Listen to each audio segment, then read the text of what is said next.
We're usually nice and ramshackle, so I wouldn't worry about it. Yeah, that's good. That's good. I'll shut up now and not say anything interesting at all.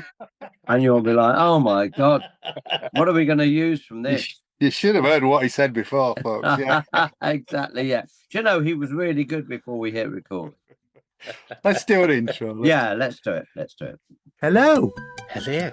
and welcome To our 100th episode of Planet Marzipan. the Fish and Marillion podcast. I'm Mezza, and here's my mate. Craig Houston.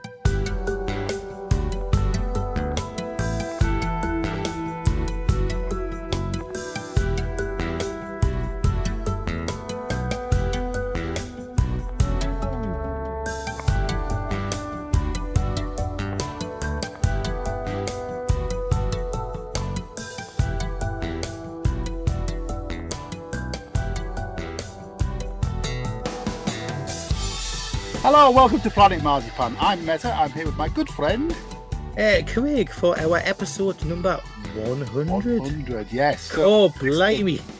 We thought we'd treat you. Episode 100. We finally got him. Pete Trewavas joins us. I do. I didn't realise that I was the 100th. You are, Pete. I am. Well, I think I don't know whether I should be flattered or frankly surprised that you reached 100. That's good, isn't it? Congratulations. I think you've either never heard it before or you've heard it and surprised we got to 100. So that's okay. Do you know what? I haven't. I'm afraid I haven't heard it, even though I know you've had some of my colleagues on as guests and many good friends as well. Yeah. So yeah, 100. Wow, that's good. Well, thank you for inviting me for this special occasion. Well, look, we're really chuffed to get you on, Pete. Have you got champagne for No, we run on Pepsi as usual. Yeah, it's all. Yeah, well, I'm on water, so I'm not much better either. No. How are you then, Pete? You well? I'm good. Yeah, I'm really well. Yeah. So we're talking to you between the Montreal and the Paris weekends, aren't we? You are. And how have the weekends been? How have Port Zealand and Montreal been? Oh, they were great, actually. And do you know what? The audiences are really fantastic.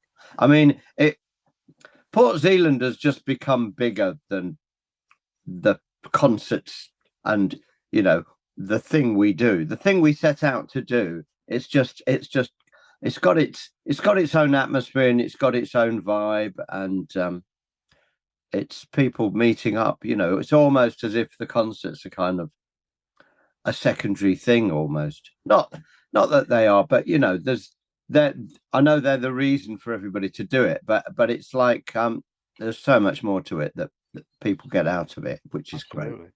Do you get hassled? Do you get hassled a lot on the park, or can you go? No, actually, we don't. We've always stayed. I mean, the thing is with these weekends is that we always try and make it where we are a bit more accessible, particularly at Port Zealand, because we stay there. Yeah. And, right from the very get-go, from the very first convention we did at Pontins, we made the decision that we would stay amongst the fans because we have good fans. It's not like we've got nutters. We've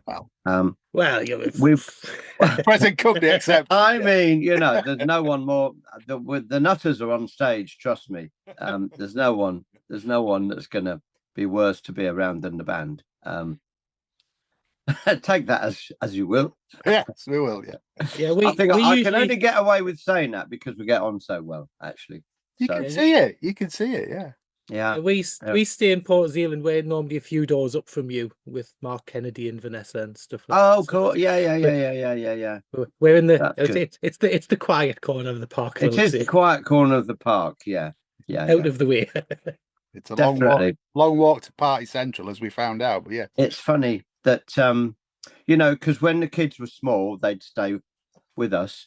When they got bigger, we'd farm them off to a noisy bit with their mates, and now that they're older again, they're sort of back with us, and they bring parents. And Luke and Dana brought Sonny, my grandson, so that was nice. And yeah, we have a great time.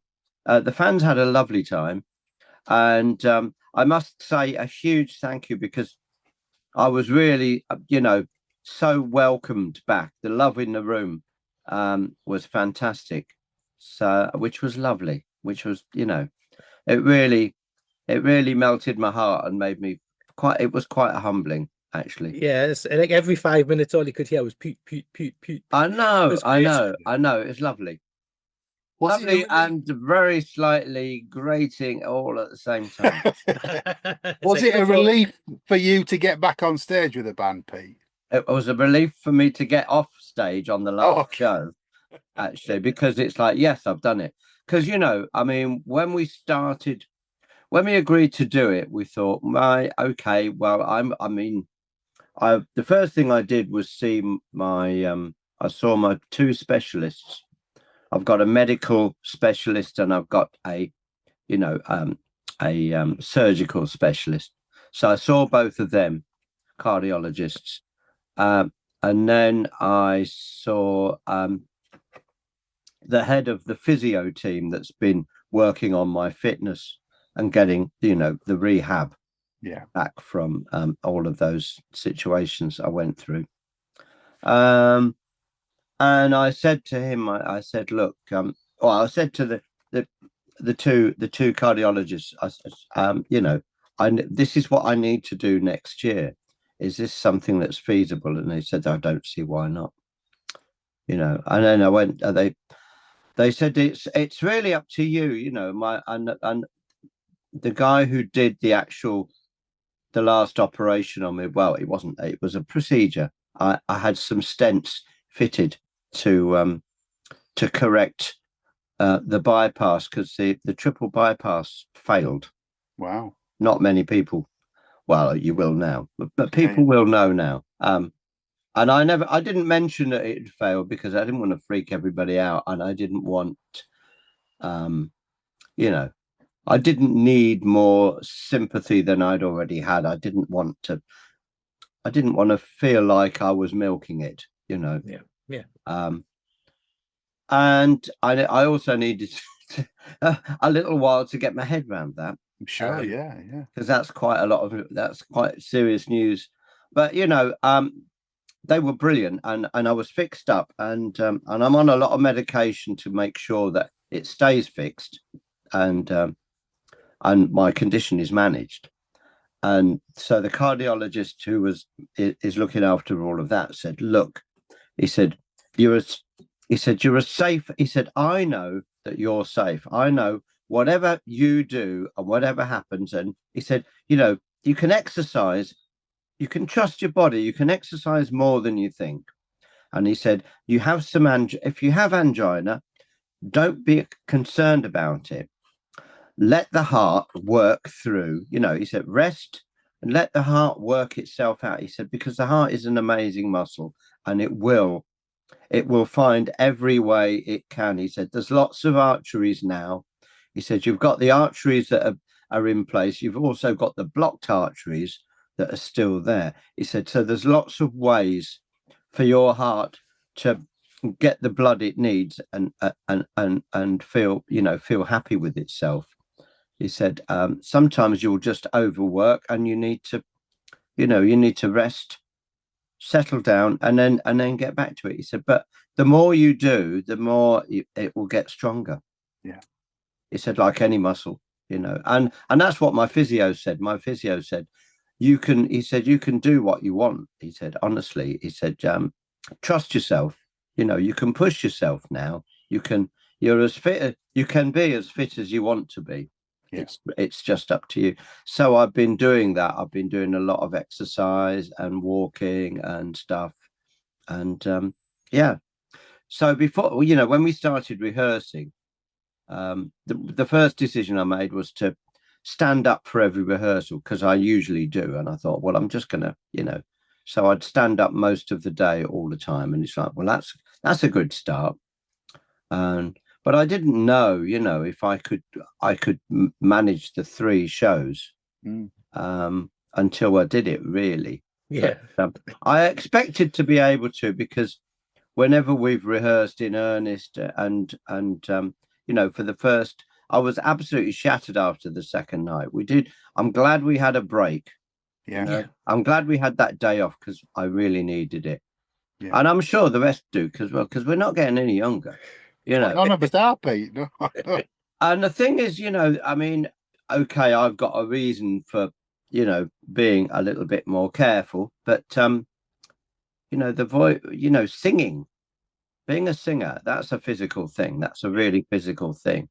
And it's emotional as well. And it really wears you out if you do it properly. And Steve does, you know, Steve will really deliver. He really does deliver. And he's got a great voice. And, you know, why would we sacrifice the voice? Which is one of the reasons why we decided to make the decision to step down and do 2 shows in a row from now on. Yeah. Because if we do too many shows in a row, the voice just gets too tired and gets strained. And then Steve doesn't have the voice he requires, and it's soul destroying. And there's no need to put him through that, and there's no need to put ourselves through that. We can just manage that and change, you know, change everyone's expectations a little bit. And people will get used to it, and people will enjoy what we do. I think they already are, Pete. I mean, yeah. The only challenge you've got then is tapering the 3 nights down to 2, isn't it? Oh yeah, well we did. Oh yeah, we did that for Montreal. Yes, and we added a couple of songs that weren't Marbles related on the first. I shouldn't say this because I'm giving things away that I probably should. We'll just. But I mean, by the time we did. No, anyway. really. So what we did do, what really worked, and people were very happy after the second night. Yeah. It was really sensible as well to make sure that you condense the gigs into like 2 hours or under, because I think it's far too much now. Not saying that you're getting too old or far from it, but to do 2.5-hour sets every night. The thing is, I know we have done 2.5-hour sets, and we've sometimes done more. But more often than not, I think you'll find that we've done, you know, less than 2.5 hours. Yeah. And when we do when we do a set, the basic set is nearly always like 1:45, maybe 1:50. And then encores. Yeah. And psychologically, it's like, well, the show's over, we can just have fun. And that takes a load of weight off and allows us to mess about a bit more and have fun with the audience, you know, and that brings everybody, you know, into play a little bit more. Because sometimes, you know, if we're doing a specific album, for example, like say Brave or I don't know, whatever, it can be quite serious, and we do, you know, when we do that kind of thing, we do take it quite seriously, and so to have encores after that and just a bit of light relief and just let's have fun, you know, we'll do a couple of rock songs and things. Yeah. And also we've just got a good we've got a good selection of songs, actually, from across the range of songs that we've done over the years. Yeah, I shall say no more. No, well, we've already given the game away. Pete, we've done a three-part podcast on Port Zealand. So if you're listening to this, you know what the set lists are, you know. But okay, right, okay. They're oh, bloody hell! Well, you've given it all away then. We have. That's what we do. That's what we do. Spoil Christmas for folk. But I mean, you've got some great locations as well this year, Pete, haven't you? You what? Some great locations this year. Yeah, I know. I'm very pleased about the locations. There's one location. Oh, and I won't go too far into that, but there's one location that I'd love to do again that we're not doing. Okay. But for various reasons, it wasn't on the list. But I'm gonna try and champion for it another year. All right. And I think we'll do more. You know, I think we might carry on. We might manage to hobble through another round of conventions in a couple of years' time. And we've got a Christmas or a December convention this year as well, haven't we? Yeah. Again, don't say too much, Pete, because we don't want to get you in trouble. It's in December. It is. Yes. Spoiler alert. It will be in December. And it will be somewhere in the world. We're not going, we're not going to go off on SpaceX and do something crazy. That's 2027. That is, we'll save that for Douglas Adams, I think. Anyway, you can look that up. You'll understand the reference. Yes. But I mean, I know with the set lists on, we can say this, the set lists in PZ. I was spoiled for choice because Afraid of Sunlight and Marbles are two of my favorite albums. Yeah, and Shoulders Above stuff, and so I was really, really happy. And then the Sunday night was just absolutely amazing as well. So the whole thing was just that's one of the things. Okay, well, seeing as how you've done all of that already, I mean, we specifically wanted to.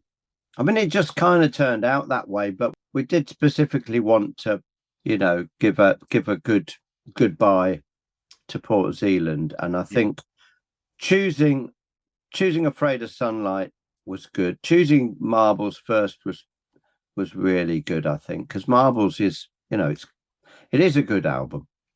It's a fantastic album, yeah. Oh yeah, I mean, it's one of the albums that kind of stands out, I think. Certainly some of the songs. I mean, some of the, Neverland, Ocean Cloud, Fantastic Place.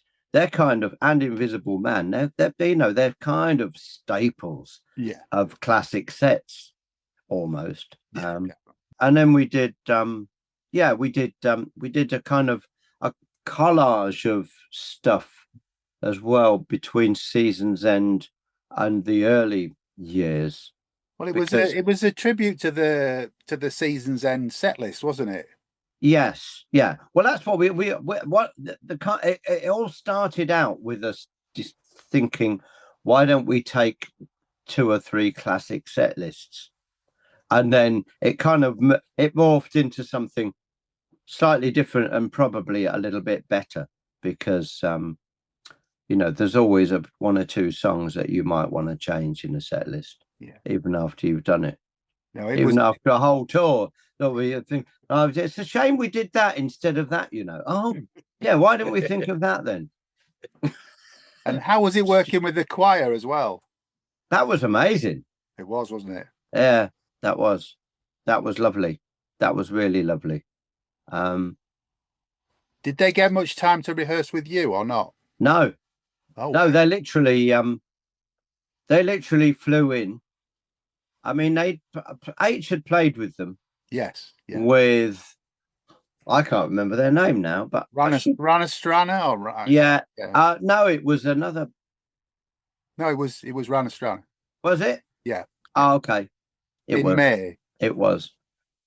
Yeah, and they were great. Yeah. For him, and they sent through stuff, and it's like, well, that's good. If it sounds like that on the night live, then it'll be great. And they had a little rehearsal with us in the sound check. I mean, we sound checked, and then it's like, right, you guys just set up, and we'll just run through the bits we want you to do with us. So it was like a one take thing, and so we ran through the songs and they sang, and it was like, well, that's pretty bloody good. It was amazing. They were really getting into it. Yeah. Because we thought, well, if it's not very good, we don't have to have them in the mix. We'll just use the choir that we have. If it's kind of good, but a bit lacking in bits, we can do a mix of both. And if it's really good, we'll just use them. And I think we just use them, actually. They came back into the Adventure Factory after the gig. Yeah. They got a standing ovation, and all of us were singing Wide Awake on the Edge of the World to them. They were filming it. It was fantastic. It was really... Oh, that's good. Yeah. That's amazing. Well, they were. I mean, very easy to work with as well, which was lovely. Yeah, perfect. Just exactly what you want. Yeah, walk on, do the thing, and it's amazing. Yeah, it's great. It's great. So much more. So much more organised than we are. we didn't say that. You said that, but we didn't say that. But hey, we don't have to be organised, do we? We can please ourselves. Have you? Obviously, you've had a bit of a year of it. I mean, we just passed the anniversary of your first procedure. Did you have any time while you were recouping to look at other music? Did it maybe look at something for Edison's Children or anything like that? I have been working on Edison's Children, but no, to be honest. Yeah. It really hit me. I spent it was really weird because I had stents. I had 5 stents back in 16, 17, something like that. Yeah. Because I kept fainting. I was fainting and I was getting a bit out of breath when I went for I think it was walking. Yeah, I was walking at that point, but I was walking pretty fast, just to keep fit, really. But, and I suddenly realized, and so I had stents to correct that. And that was mainly for one artery. Yeah. And then after we toured in 2023, we did a November tour in 23. And I went on holiday with Fiona to somewhere very exotic and hot, as we do. And came back to England and it was freezing cold and I started walking again. And I was getting really out of breath and it's like, this is getting hard work, this. And I really started to feel that there was something wrong, And it took me till February to be seen. I was on a list to be seen by a consultant cardiologist, but I wasn't getting up the waiting list. And I phoned up a few times and they'd say, oh, if you haven't heard within 2 weeks, phone again. And first of all, it was before Christmas and then it was after Christmas. And I got to the stage where I thought, well, I'm going to have to go privately. So I went privately and the guy, I mean, he was an NHS, or most of these private doctors are NHS doctors anyway. Yeah. And so I'm going to write you a list. He said, I'm going to write you a letter to send in to the secretary and they will pass it on to the cardiologist. He said, and I'm going to recommend you have a immediate surgery, immediate response because I think you need surgery. He said, you certainly need something and you need looking at sooner than later. And anyway, and about 3 days later, they gave me an appointment. Oh. And as soon as she saw me, she said, people like you worry me. She said, I'm going to send you to Wickham. So off we went to Wickham that evening. Wow. She saw me in the morning and I was in Wickham in the evening and waiting for a place in Harefield. The next day they did a load of tests and a big scan on me and and I was told that I needed to have bypass surgery. Very worried. Because I was thinking, well, I'll probably just fit me up with a few more stents, and I'll be on my way. And that's kind of like a day procedure. But no, it was quite so evasive, and it really, I had after 4 days they want you to be home. It's a quick turnaround at the hospital, and they do loads of them. I mean, it sounds like it's a serious operation, but to them, they have 3 operating theatres, 3 surgeons doing them all day long. So each one does about 9 people. So they have a lot of people every day. Yeah, that they get through, and then you're in various different wards depending on your dependency. I was in a high dependency ward for a night, then I was still being looked. I was still in a situation where there was a nurse's station. There was three rooms around a nurse's, or 4 rooms, I think it was, around a nurse's station, which meant that even if there was only one nurse on duty, she could monitor all of us. Yeah, and she had all the same instrument. She had the dials of all the instruments that we had in our rooms, so she could see exactly what was going on. So that was cool. And I just became a patient, really.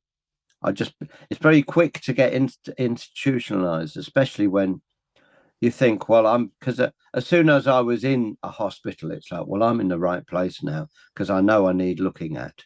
Yeah. And so I was very happy to be there. And when I got home, it's like, okay, well, this is going to take a bit of an adjustment, because I had to be careful. I had to wait for all the internal stuff to heal, and then before I could do anything, I couldn't do anything more. Once I got home, I could lift a kettle full of water. That was my guideline. My guideline was, you can walk around the house.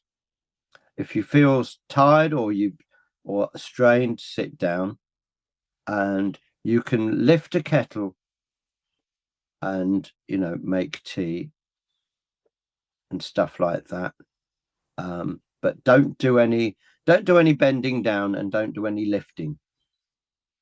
That's what I couldn't do. And then after about 6 weeks, it's like, yeah, right, you can start going for walks now. And it was very specific. I could just do I think I had to walk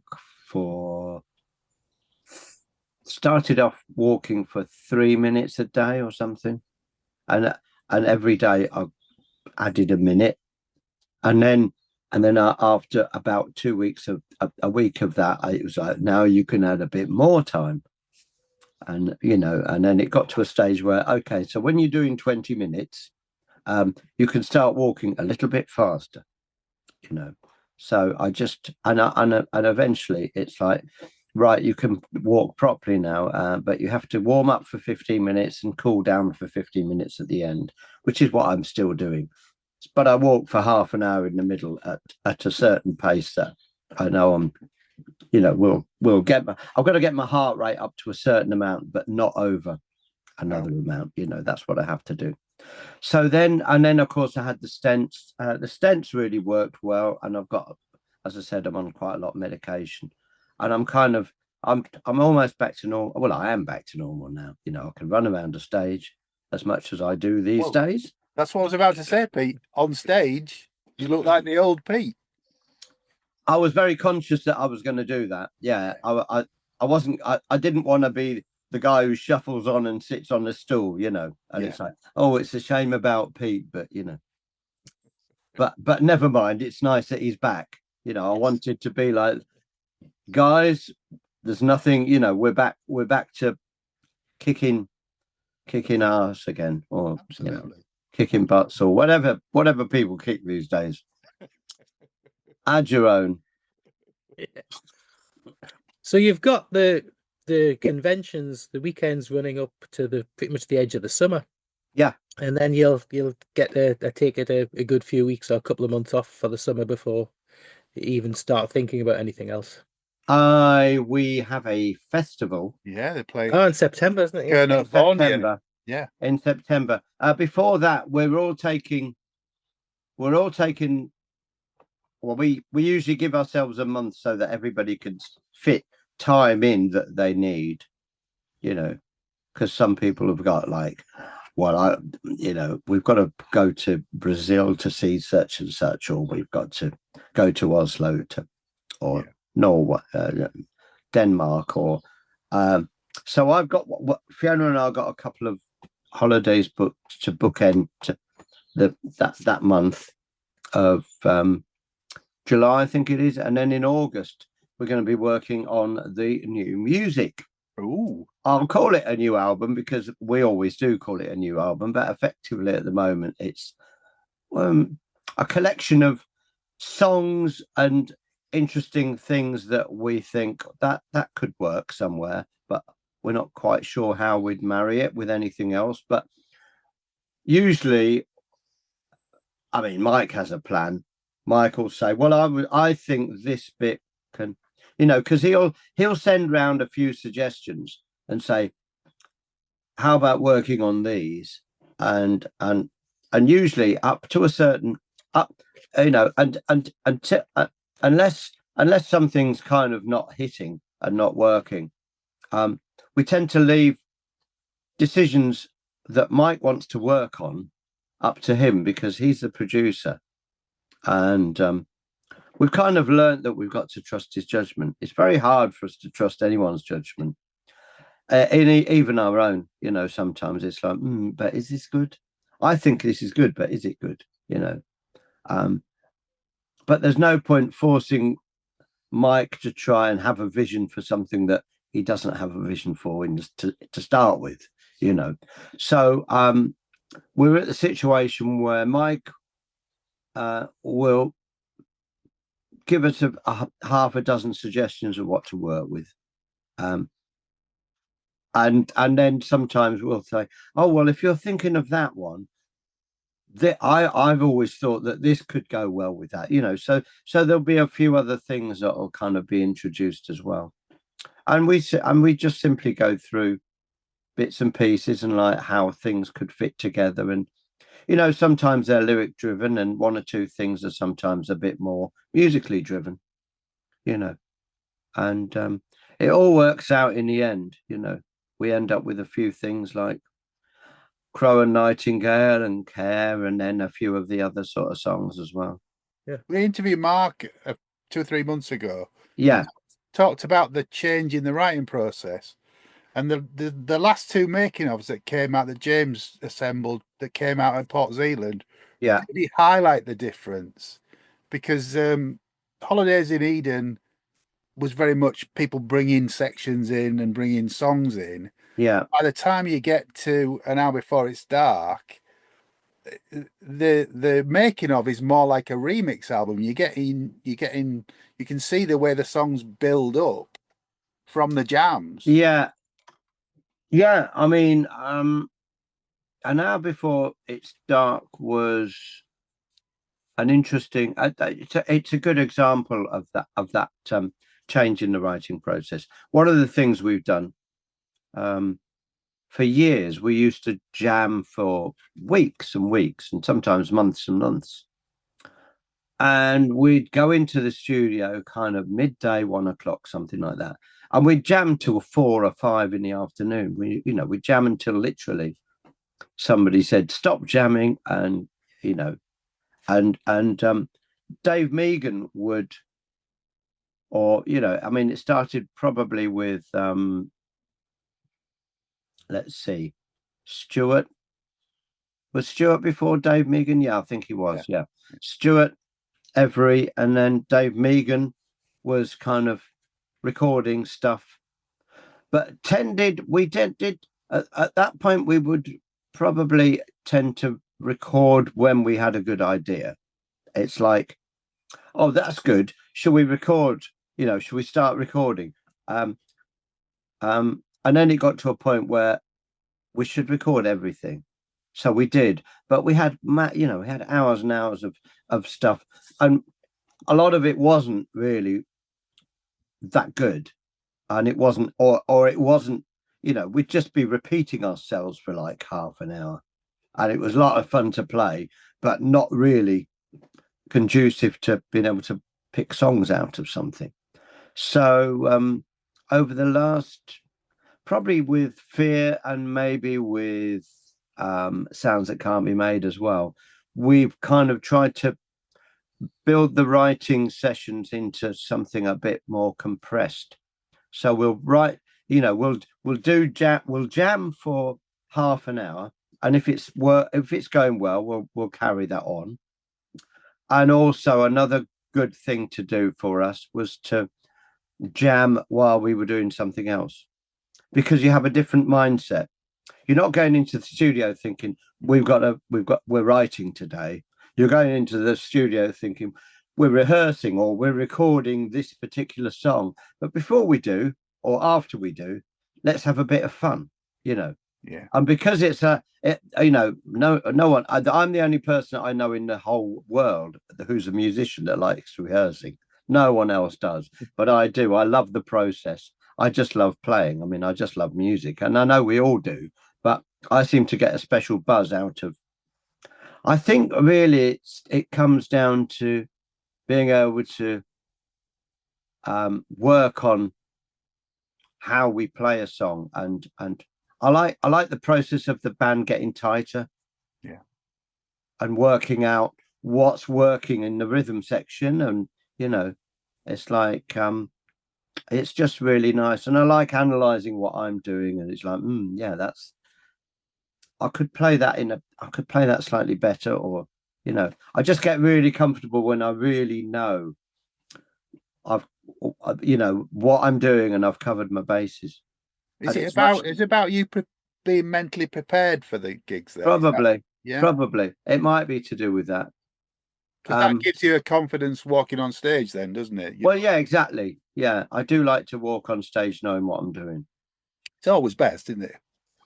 It helps. You'd think so, wouldn't you? You would think so.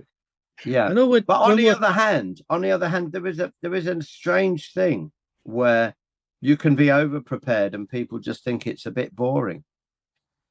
You know, you can kind of strive for perfection, but when people see perfection, it can leave them cold. Sometimes people need to be able to see a bit of fear in the white of your eyes, you know, and know that this is really on the edge of being over energetic and about to fall over at any time, you know. Yeah. And people like The Who and people like Deep Purple used to be great at portraying that, you know, musically. And you know, we've been known to do a bit of that over the years. I like a bit of a halfway house. I like to be. I don't mind a bit of chaos here and there and a bit of mad stuff, you know, like The Damage. Yeah. Love playing that. Yeah. And it's great if you're not too prepared as well, you know, because there's a little bit more energy and you're fighting a bit more to get there. And when, you know, there's something that happens when you're doing a bit of that. Yeah. And it's a bit more, you know, a bit more real. Whereas if you're just standing there, oh yes, I can play all this perfectly. Well, I'm also thinking about a philosopher called such and such. You know, I mean, that's a little bit, that kind of puts people off. You know? Yeah, I don't know why I had that sort of upper class accent, and I do apologise. Yeah, you don't want to be reciting your shopping list while you're doing it, really, do you? Yeah, no. Do you manage because the weekends are 2 weeks apart at the moment? Do you manage to relax in between? Yeah. Oh yeah. Yeah. Yeah, can't you tell I've been sat in the garden quite a bit? Well, before we started recording, you tell us what a lovely day you'd had. So yeah, it's been a great day actually. I can go through the menu of my day if you like. Why not, Pete? Why not? It's been quite a thing. So I get up early. I do my exercises. I then spend an hour. I take Fiona a cup of tea, and then I spend an hour in the studio. At the moment, I'm getting ready for the Paris show, so I'll run through. There's kind of obvious things I want to run through. Some of the songs, New Kings, little bits of King, difficult areas in, say, the guitar solo towards the end of Crow and Nightingale. In fact, at the end of Crow and Nightingale, because there's a certain pattern of drum and bass arrangement that Ian and I kind of like to hit in the same order. Otherwise, we don't hit it together. And not that it really matters. It's not going to, you know, no one's going to notice apart from us. But it just sounds a little bit tighter if we're doing stuff together. And then I spend some time playing along to really old versions of certain songs, like, for example, Slange or one or two other things, because we used to play things too fast sometimes. Yeah. And we actually ended up, one of the reasons why we went on to using clicks, or we started off using flashing lights as a metronome. Yeah. And then we decided to use clicks. And we use a combination of both because it's not good for the ears to be listening to stupidly loud click all the time. No. And it's Ian has the click, and we play in time with Ian. If Ian isn't playing, we have a click. And that also allows us, so those tracks that we put those on, we're the only ones that hear that. It also allows us to have count-ins and stuff like that.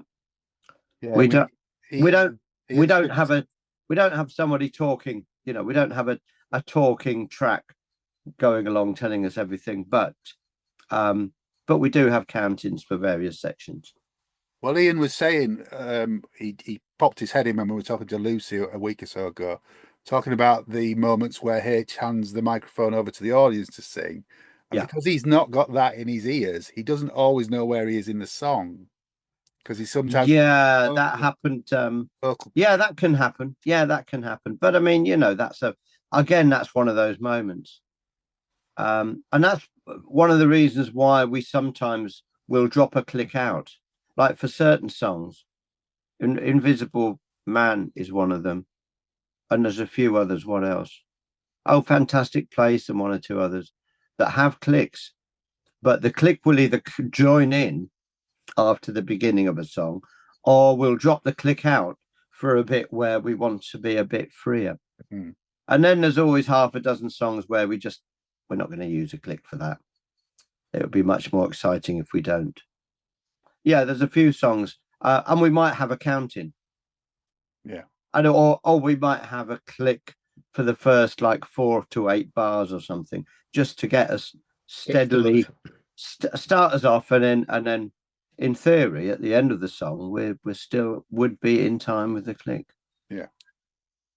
That has actually happened where the click has dropped out, but Ian has played through a song, and the song's actually had stuff, like vocals, being added or something else, some other thing, and it stayed. We stayed in time with it, so Phil left it in. How long have we been using the clicks for, Pete? How many years are we talking now? Oh, when did we start? Oh, probably about 10 years. Right. Probably about 10 years. It takes a while to get used to them, actually. I'll bet. Yeah. And when we started, we decided that we didn't need very much amplification on stage, if any. And then it's like Phil out front and a few other people were like, so because not everybody has amplification, or it's not very loud, we have little PA, those little speakers that are facing the audience at the front of the stage. Yeah. They just are enhancement of the PA, because otherwise there would be a blank space for people at the front. They wouldn't be able to hear the PA because the PA is a bit more directional and it's at their sides. They'd be like wearing headphones that are so big you can't actually hear the headphones. So we have those, but we've also turned the back line up a bit. Right. But for example, Mark doesn't have back line. So you have to hear the keyboards through the PA. Yeah. There's no option. No. But yeah, you've got it's a fine art, and I think you've got the balance now, haven't you? Yeah. You need to sort of know you need to also be in tune with the audience. Otherwise it's lonely for us, and I'm sure it's very lonely for the audience. Definitely. The one thing I noticed in PZ is Eric was there. It was nice to see him. So Eric, is there any chance of any more Edison's Children soon, or is it something that's a bit on the back burner? It's in the pipeline. It's in the pipeline. Obviously, at the moment, I'm concentrating on Marillion, and but Rick Armstrong has joined us. Yeah. On keys, and he plays a bit of bass and guitar as well. A bit like we all dabbled. Eric was a bass player at one time as well, actually, funnily enough. as well as a guitarist. There are kind of, the way we've worked is we had an awful lot of songs, and we decided what songs we were going to put on what album. And I've written some more music. Eric's got some other music as well that he wrote. And so we've got more stuff to put out. We've demoed it, and we're in the process. We were in the process of finishing one album off, and then we decided not to do that and finish off some other songs, which are now what will be the next album. But one of the songs is so long, we're probably going to split it in two, because it just got away from itself and became this epic thing that wouldn't shut up. And so it's so long, and it goes through it goes through an episodic few moments, and you're resisting the transatlantic urge then. Yeah, we're not going to do a double album. We're not going to do two albums. We're going to do two separate albums. Yeah. And one will come out, and then the other one will come out the next year or something. I know Graham Tannick, who's a friend of ours who does the pod with us, we were talking the other day when we were doing the Misplaced Childhood podcast, and he just came up with a question saying, how many instruments does Pete actually play? Because you seem to be, you put your hand to pretty much everything. I mean, with Edison's Children, you've got loads of different credits on the albums. Yeah. And that, I do a lot of, I kind of turn my hand to a lot of stuff. I don't play any of them well. I play them enough to be able to do what I need to do on them, So I learned to play clarinet.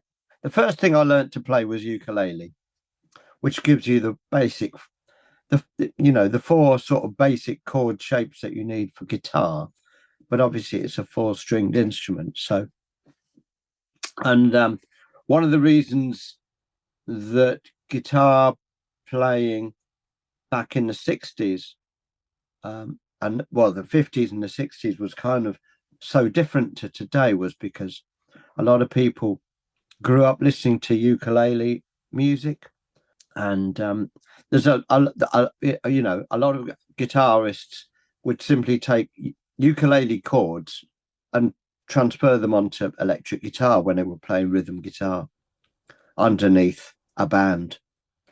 So and one of the reasons for that is because you get smaller chord shapes, and it's a bit more controllable than having loads of strings ringing. And, also guitars were harder to play in those days. They weren't as well crafted, particularly if you bought cheap ones, which they're the only sort I could afford. So I started on ukulele, moved on to acoustic guitar, and then moved on to electric guitar. When I bought I bought an electric guitar off. There was a guy who used to come round and teach myself and Robin sort of chords and bits of music and things. And he said, what would you? We learned to play off a book called Playing a Day by Bert Weedon. Yeah. And that was a great so he just said, look at this and study it, and I'll explain everything to you. So that it's easy, because we were like 7 years old when we started to learn to play guitar, and obviously we didn't have lessons together, but we both learned off the same guy in the same way. Yeah, because you and Robin Boult have been friends since you were kids, haven't you? Well, yeah, he lived. We both lived on Bedgrove Road, opposite a pub called the Duck. And he lived at number 9 and I lived at number 31, which in reality were about 5 semi-detached houses apart, maybe a few more. You can do the maths, can't you? Yeah. It was like 9, 11, 13, 15, blah, blah, blah. And I was 31. So we kind of bookended this row of houses that overlooked the pub. So it was an easy walk to and we, we got to know each other. I met him. I got to know him because he was pointed out to me because my sister wanted guitar lessons, and somebody said, "Oh, I think Robin has guitar lessons." So my mum said, "Go and see that Robin." And I was really shy. I was from the north of England. We'd just moved from Middlesbrough to Aylesbury, which was very southern. Yeah. Even the books and the schooling was southern compared to the north. I'll give you an example. In the north, the reading books, Ladybird reading books, were Dick and Dora, and the dog was called Patch. And in the south, it was like Janet and John, and the dog was called. Oh no, in the north, it was called Scruff. Dick and Dora and Scruff. And in the south, it was Janet and John, or Janet and James, or whatever, and it was called Patch. There you go. Cultural differences. Well, if you think, yeah, whatever it was, yeah, I just got confused with the fact that the books didn't make any sense to me because I'd never read them before. I don't know what this is. Well, it's the same book. No, it isn't the same book. So it confused the hell out of me, and I was consequently I was shy. I know everybody laughed at my funny accent, and it doesn't really help. But I braved this classroom because I knew Robin was in there messing about with one or two other lads. So I walked in and said, "Are you Robin Boult?" And he said, "Yeah." Probably, "Are you Robin Boult?" He said, "Yes." "You play a guitar?" Or however my accent was. Anyway, and he said yes, and I got the details I needed of him, and there you go. Then I moved on to bass because we started a band and realized that we had 3 guitarists and no bass player. So somebody should play bass. And I quite fancied it, actually, because I like being melodic on guitar, but I wasn't really good enough. I wasn't really sort of fast enough to be a lead guitar player. But I could construct bass lines, and I'd spent most of my life to that point listening to Paul McCartney's bass lines. So it's like, and also my dad's big band records. So I knew all about walking bass lines, which are very important to bass players. Yeah. Because it kind of gives you the rudiments of music without actually having to learn boring rudiments of music, and learning to know what all the different scales are, which are basically, minor and major scales is all you need to. You don't need to know all the different modes. All the different modes are just a confusing way of saying, learn your scales properly. Do you still? Ian told us that he still watches YouTube to discover new players and new techniques. Do you do that? I do. I do, actually. I do that with Scott's bass lessons. Okay. And one of the reasons why I did that is because I realized that I needed to start practicing a bit more, because I got to a stage where I won't go into finer details, but my fingers don't move as fast as they used to, and they get a little bit numb at the end sometimes if they get cold. And that's something that's been going on for a while, but it's got to a stage now where I just need to keep dexterous, which is why I listen to the faster versions of songs we play, right, because I like to get my, the dexterousness. Yeah. I like to get my speed up, but I'm not that I want to shred, because I'm not a shredder, and I'm not very interested in all of that flash stuff. I just want to play good bass lines well. Yeah. That's basically me. And I want my bass lines to be memorable. I want people to be able to listen to the bass line isolated and it makes sense musically to them, and a bit like the way orchestration is with orchestras and music. That's where I see my role, as orchestrating what's going on. I'm not just writing bass lines, I'm sort of orchestrating. Yeah. And there's a rhythmical and melodic, place to be with bass. I think that just adds a great thing. It can add a huge amount to a song, you know. Definitely. And there's some good, there's loads of great bass players that are examples of that. I always thought the bass player from Talk Talk was a good example of that. I also think the bass player from what are they called now? The Attractions. Elvis Costello and the Attractions. Yeah.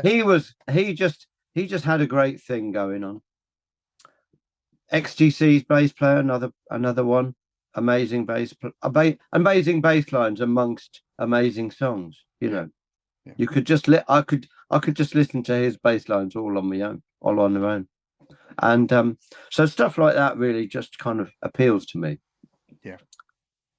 And so at one point I needed to work on my playing a little bit, and I thought, well, why not make this interesting? And I thought I could really do with making my finger work, because I play with a pick most of the time. So my playing with my fingers I needed to brush up on that, particularly because I was asked to be in the live version of the Sea. What are they called? Sea Within. The Sea Within. Yeah. Sorry, Roina. Yeah. So Jonas Reingold, who is a big friend of mine, he's quite a technically amazing bass player. He and Roina wrote this album together, and then they were asked to do Lorelei, and Jonas was on tour with Steve Hackett when that was arranged, or Steve Hackett arranged shows, and Jonas just happened not to be able to do it, and I was asked to stand in. So I thought, well, if I'm going to do this, I want to be able to play. And there was one or two bits, and he's one of these bass players that can just start playing Jaco Pastorius bass lines. I mean, he learned classically. He was a virtuoso bass player. So he's got all of those techniques down. So I thought, and there was a few little passages that he played finger picking on, and it was like, I could really do with knowing how to do that correctly. So I studied quite a lot of the finger picking that came along with Scott's bass lessons.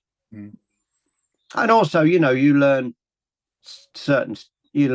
aspects of other people's playing as well.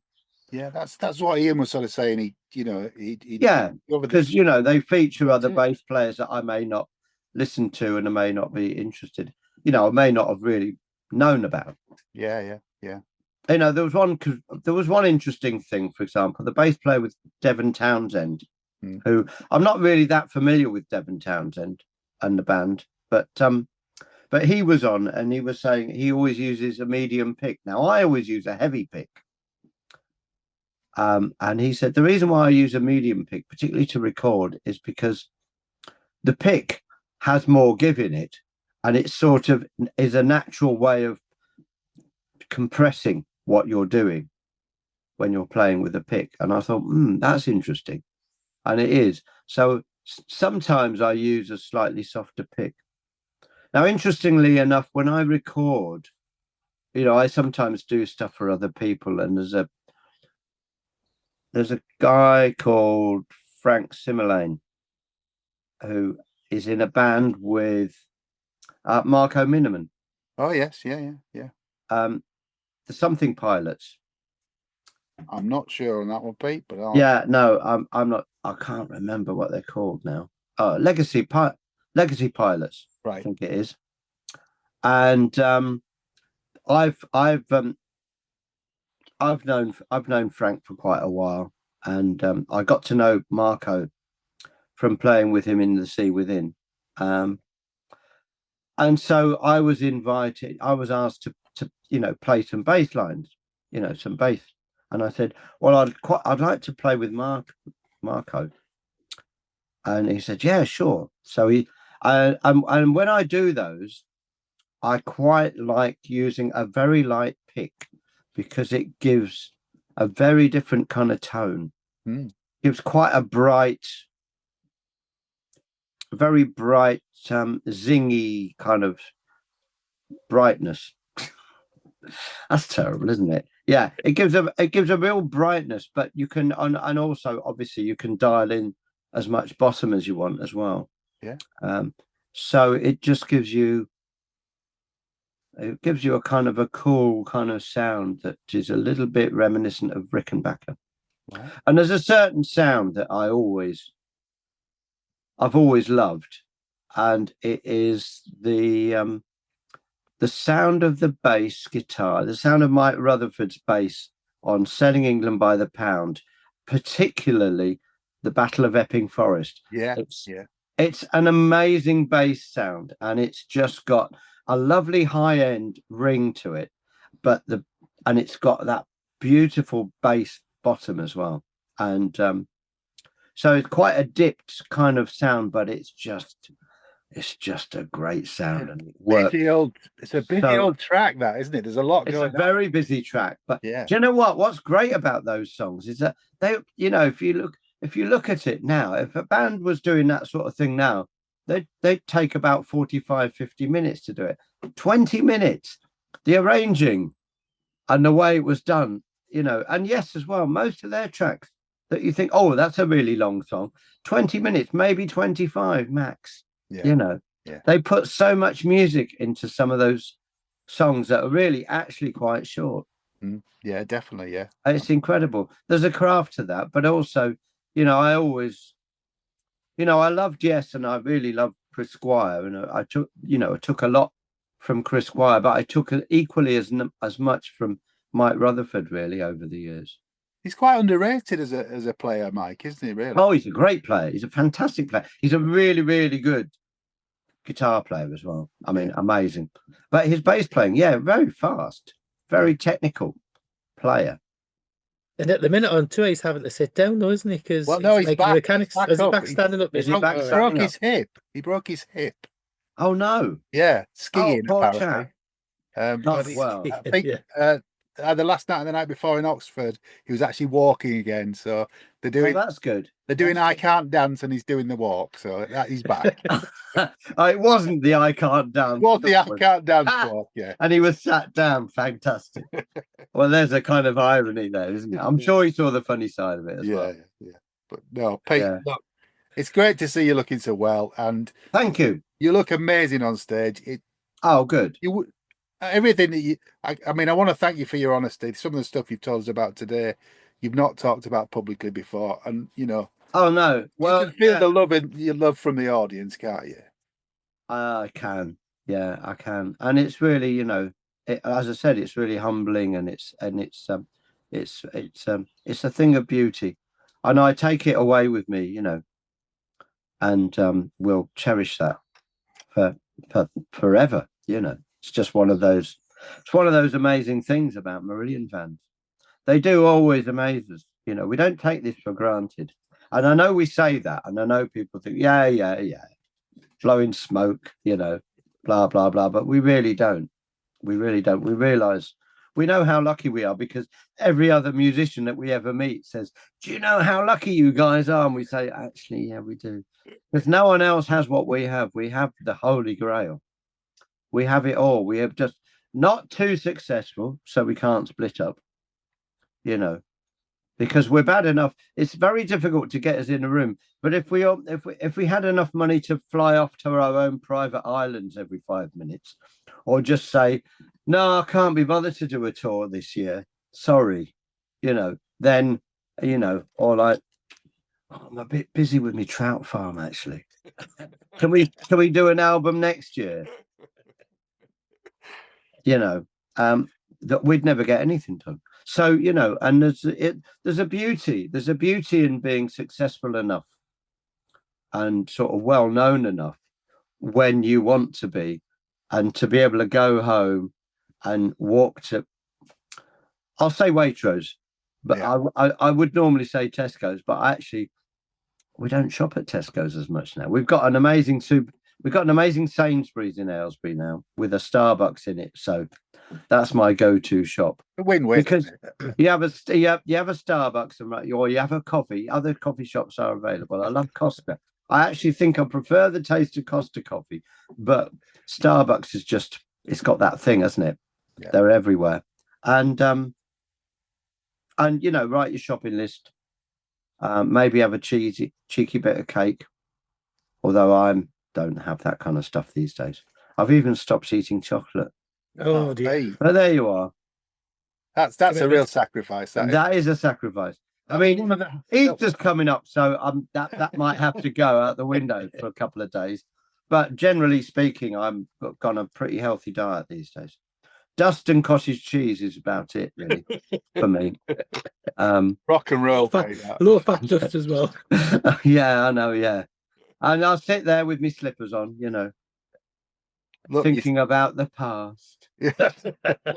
Thinking about playing. No, I don't. I'm very happy far too quickly. Do you know what? We're very happy where we are because we just are, you know, what's great about us being doing this now is that it's all us, you know, it's us and Lucy.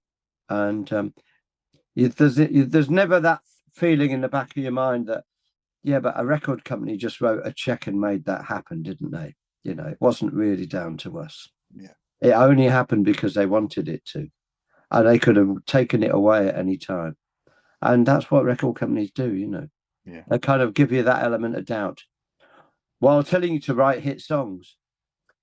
When you know that they've got the ability to make anything a hit, they could make a bloody fart in a bag a hit if they wanted to. Yeah, if they put the money to it, yeah. But 25 years with Lucy now. Yeah, I know. Yeah, that's 25 years with Lucy sounds like a sitcom, doesn't it? It does, doesn't it? And it probably is. Tim, where's Tim Sidwell? Get him in.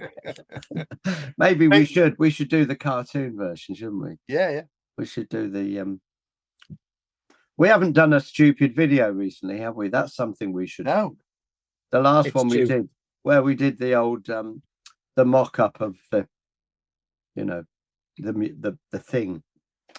Can't remember what that was for. It was wasn't it the Frankenstein's monster thing? That's right. Yeah, that was right. Yeah, the lavatory. You know what I mean. You know what I mean. Either or. It's been great to talk to you. Thank you. We thank you for your time. We send you our love as all our listeners do. And we'll be seeing you in Leicester. Yes, folks, some of our friends coming to Paris this weekend. So cool. They're looking forward to a great time. Lovely. And we'll definitely have you on before episode 200. Honest. Yeah. Oh, okay. If you come back, why not? Yeah. Why not? Episode 101. Maybe. I'm only joking. You've got enough for 2 episodes here anyway, probably. Oh, let's go out as one. Great. Yeah. Thank you very much, both of you. Thank you for taking the time. Thank you for doing this, by the way, because it's great that fans have, you know, another thing to kind of dive into, and, you know, it's familiar territory, but everything's a bit new in it as well. So that it's a very cool thing you do. And I appreciate that, you know, takes a lot of time and a lot of effort. And I'm sure you both have more important things to be doing, really. But it's good to, just get out of the house, isn't it? For a little, yeah, it is. Yeah. Sit in your office or your shed and say, "Oh no, I'm sorry, I'm busy tonight. I couldn't possibly do that washing up now." Pete, brilliant. Thank you very much, mate. We appreciate it. Thank you. And all it takes for you to say is, John, it's good night from me, and it's good night from him. Thank you very much, Pete Trewavas. Take care. Thank you. Bye bye. Stay alive. Stay alive. Hey. Thanks for listening to Planet Marzipan podcast. Please like and subscribe from whichever platform you get your podcasts from.